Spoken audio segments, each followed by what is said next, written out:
Sumqayıtda 8 maşın toqquşub. Hadisə şəhərin Nəriman Nərimanov küçəsində qeydə alınıb. Əraziyə dərhal hüquq mühafizə orqanlarının əməkdaşları cəlb edilib, hərəkətdə məhdudiyyət yaranıb.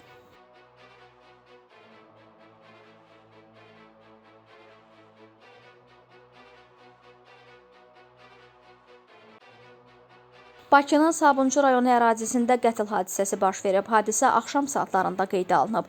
1981-ci il təvəllüdlü İftixar Vəlizadə kəsici alətlə qətlə yetirilib. Cinayəti törətməkdə onun 2006-cı il təvəllüdlü oğlu şübhəli bilinir.